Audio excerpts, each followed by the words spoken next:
One of the most memorable teams from the original Transformers cartoon, besides the Dinobots, has to be the Insecticons, right? I mean, they've showed up in so much media throughout the years. People really want to see the team completed every time 1 or 2 come out. And that means Hasbro can make a lot of money from them. So you would think that that makes them prime candidate for the Studio Series 86 lineup. But no. The brand new and shiny Insecticons came out in Legacy and Legacy Evolution. So because I have all 3, let's just go over all of them in one video. I'm going from order of release date, so that means first up we have the Transformers Legacy Kickback. Personally, I think this figure is quite odd in a few ways, but mostly because he came out in the first wave of Legacy in 2022. And that means people are still waiting to complete the team. I mean, I loved it at first, but the more and more I played with it and messed with it and experienced it, it just felt like a puzzle piece to a larger picture.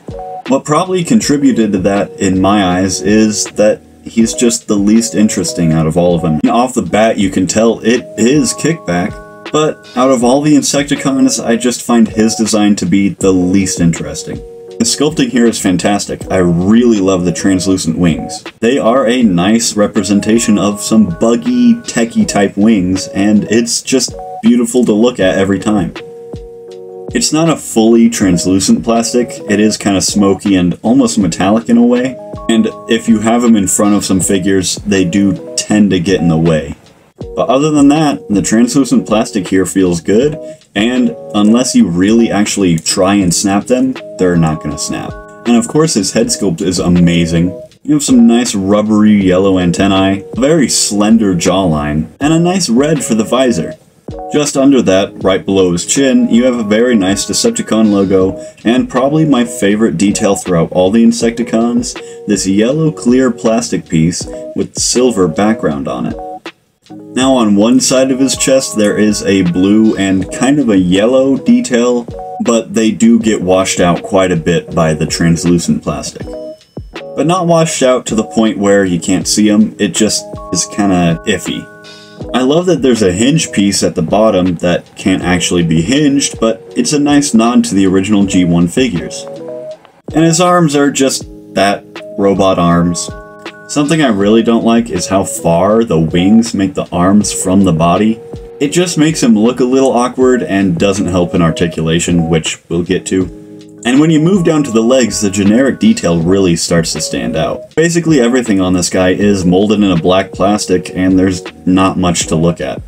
Here and there you get some pops of color, like the previously mentioned blue and yellow on the chest, the purple for the forearms and feet, and the yellow and red vents on the legs. But other than that, he's just pretty plain. And to me, his articulation can be a little fiddly at some points. When you move the arms out, they do look a little awkward. That's just because the hinge is at the top and there's no gap filler. It doesn't help that this secondary hinge pops away from the insect leg really easily, and that just gives him an awkward double elbow joint. And sadly, nothing at the wrist, but there is a bicep swivel. To make up for the lack of wrist rotation, there is a waist swivel. And just like the design of the legs, the articulation of the legs is just as generic. Just leg up, back, out, thigh swivel, knee, and a little bit of toe. Something I also will mention is the wings do swivel. Of course, he's a Transformer, so he comes with a gun. And honestly, this thing is one of my favorites in my whole collection. I'm not sure what it is about it. Something about the Tommy gun-like appearance, the silver for the rest, and the purple for the barrel and drum just really speak to me. Of course, he looks amazing holding it, and you can pull off some pretty great poses with it too.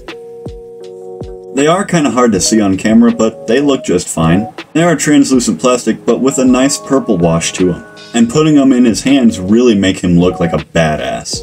But they also just make me wish he had wrist rotation even more. With him being the only Insecticon for almost a year, he did look kinda awkward on his own. Until Legacy Evolution Wave 2 came around, and we got our first look at Transformers Legacy Evolution Shrapnel.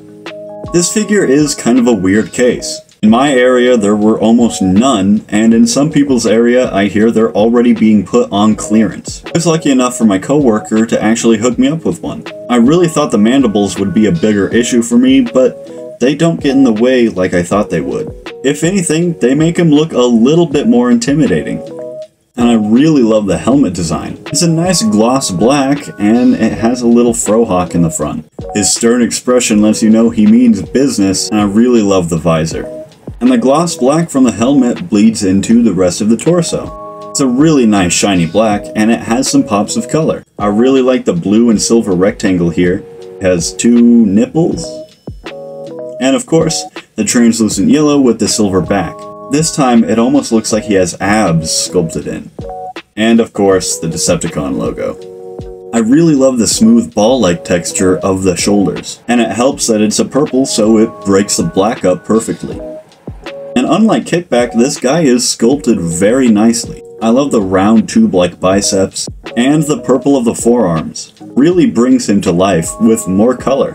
On his crotch, you get almost a U shape, and I really love the dial type detail on the thighs. Other than that, the shins are kind of plain and boring. I do kind of like this smooth round detail here, and I love his one purple toe with the nice golden stripe down the middle. And all of that detail mixes amazingly with his articulation. The one thing I don't like about his articulation is the lack of head movement. Sadly, it's not on a ball joint, so all you get is side to side. But, of course, he comes with more guns! First, let's take a look at these purple things. He can hold them pretty well with some dual-wielding action, and of course you can bring his classic gun in for some fun combinations. There's a little porthole right here, and a porthole in the back, and that makes a gigantic mega rifle, which looks utterly badass and is huge, and all the guns store in him quite nicely. The only thing I'm not a huge fan of is how far these stick out. They can kind of create some storage issues. They are pretty easy to work around, so it's not really a complaint. And of course, when this guy was revealed, fans were anticipating the last Insecticon. And as you may know, yours truly was the one to reveal it. And that would be Transformers Legacy Evolution Bombshell. And I'm gonna be honest, this guy has always been my favorite of the Insecticons, purely just because of his amazing design. I love the horn that sticks up from the back of his head, and he has one of my favorite head designs of all time. Unlike the other 2 Insecticons, he has individual eyes and a medieval type face. It has a bunch of expression with the 2 angry eyebrows in it. And I just love the fact that he has a purple torso instead of a black one. Of course, it is very intricately and nicely sculpted, and features the translucent yellow with the silver on it. But you get some added silver on these little buttons and a little knob right here. And I really love the little bug legs sticking out from top of his shoulders. Other than that, he's pretty much just straight up reuse of Shrapnel. Same forearms, even same crotch and legs. Of course, with all those bits being just reuse, he has the same articulation scheme. Except for a backwards butterfly joint due to transformation. And of course, you guessed it, he has some guns! These 2 black ones are nicely sculpted, but they are very small. I'd be careful with them. Of course, you can put them at the bottom of the forearms, or do what I like to do and put them on the side of the gun. And as for the regular gun, it's probably my favorite of all the Insecticons. I don't know why, I just really fell in love with the scopes? I don't really know what to call them. But he looks great holding it, and with that pretty much being it for all 3 of their alt modes, it's bug time!